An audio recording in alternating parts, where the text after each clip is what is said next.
would arrive is well and truly underway, because that was another disappointing day for your former club. Yeah, very disappointing. Again, too many mistakes, and it doesn't really look like a team.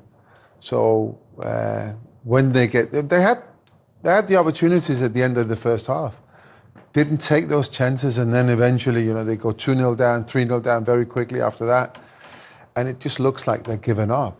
Just from that moment on, it just looked like the players individually tried to do something, I don't know, just to show them in a good light, but it's, again, just so disappointing. 3-0, 4 times they've conceded 3 goals. At home this season, and 2 of them now under Ruben Amorim. Let's have a look at the goals, Peeps, because we'll start with the one I think that frustrates you the most. Another set play. Because it's simple, you just have to do your job. You get told what your job is, you do it in practice.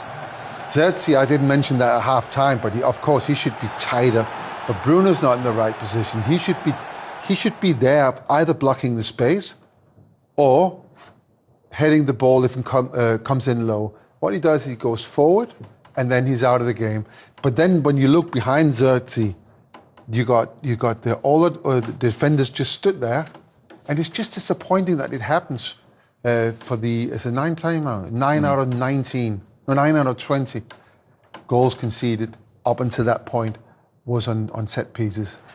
Yeah. And it's a simple thing. I don't like to talk about back then, but if you conceded 3 goals in the season, you felt you had a problem on set pieces, because they are simple things to defend against. But very disappointing. And the second half, they'd actually had a few opportunities, United, when Mazraoui was a little rash, to say the least, inside the penalty area. You're being kind, Steve, saying a little rash, a little stupid. What on earth?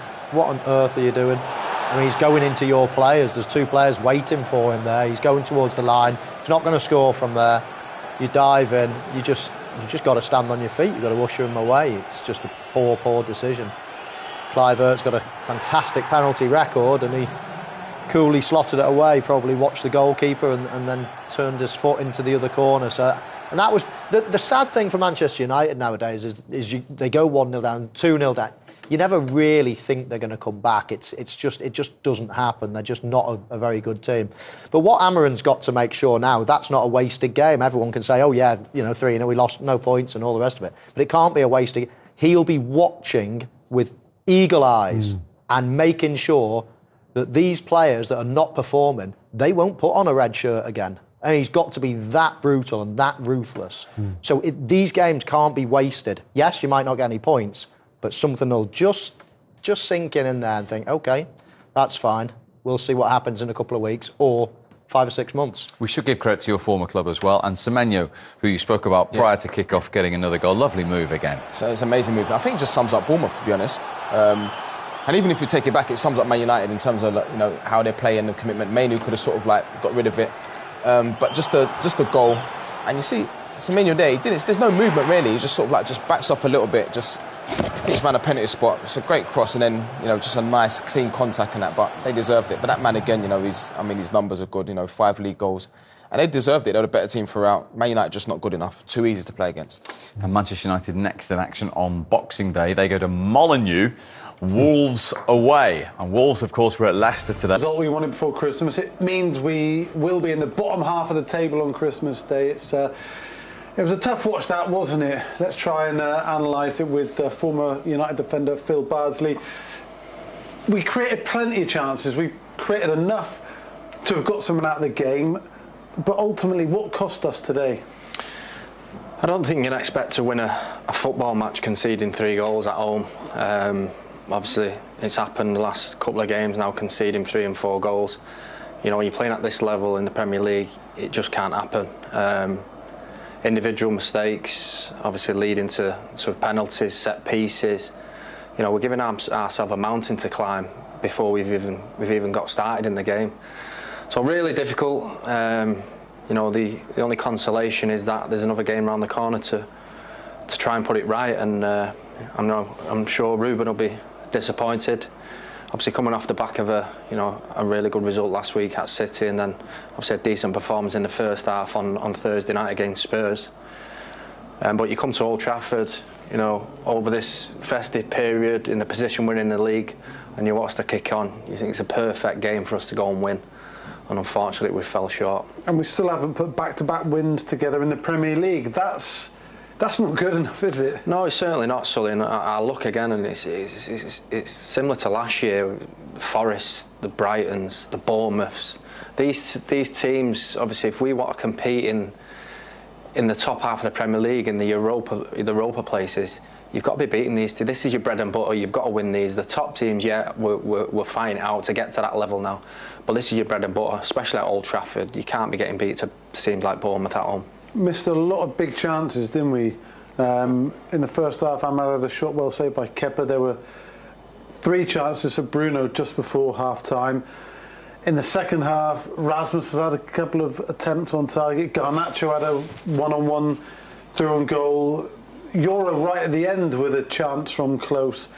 If you don't put away those chances, then you're going to struggle. No, as Liam said there, it's fine margins in football, but obviously if you're conceding so many goals, you give yourself a mountain to climb. And listen, we had chances. Obviously, Bruno. Listen, he was probably the best of a bad bunch today. Bruno. I thought he was decent, to be fair. He never stopped working. Could have had a couple of goals. But overall, I think a lot of the players out there were below standard today.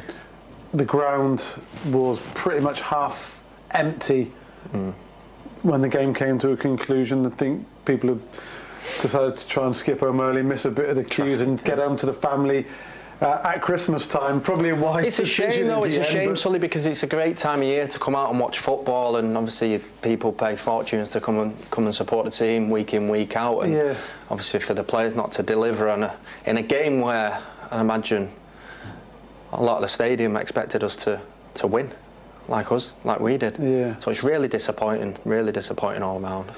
The next game then is at Wolves on Boxing Day, who also won 3-0 today. They were away at Ruud van Nistelrooy's Leicester, which could indicate they might have turned the corner a little bit. That's a lot tougher game than it would have been a couple of weeks back. You always get that reaction, Sully, don't you? Obviously a manager loses his job. Obviously the club bring a new manager in, and you always. I've been there myself. You obviously a new voice, a new manager, new ideas. You always get a reaction. So that'll be their first home game under this new manager, coming off the back of a decent result against Leicester. So, listen, it's going to be tough. The manager and the staff and the players are going to have to pick themselves up quickly, because it's another huge game. And listen, for the position we're in now, it's certainly not good enough for this club. Ruben has previously said, hasn't he, that we might all have to suffer as United fans for a little while before we really do get it right. And the contrast between the euphoria of last Sunday beating City at the Etihad to getting well beaten at home against Bournemouth, it's night and day. I think that's been the story the last 18 months, Sully, hasn't it? We come up against these top teams, obviously the FA Cups against Liverpool's, and then obviously disappointing results again in the league. And like last week, we felt we're building some momentum. Can we get back-to-back Premier League wins? Can we start climbing the table to the position where we want to get to, the Champions League spots, the Europa spots? But as I said before, you can't be losing games. You can't be losing to Bournemouth at home. No. It's happening too often. The first goal as well coming from a set piece, which has been our Achilles heel of late. A questionable free kick given out on the far touchline, and then Huijsen had an uncontested header in the box. You say things that can't happen. That situation can't happen. No, Sully, we was watching before the game, and obviously we're looking to see. Obviously, the manager's changed his warm-up. Obviously, he brought set pieces into it, and it brings fresh ideas, and it keeps it fresh in the player's mind about the responsibilities when they set pieces, because they're so important.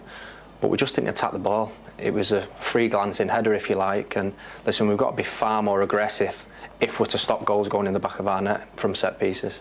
Yeah, really disappointing day at Old Trafford.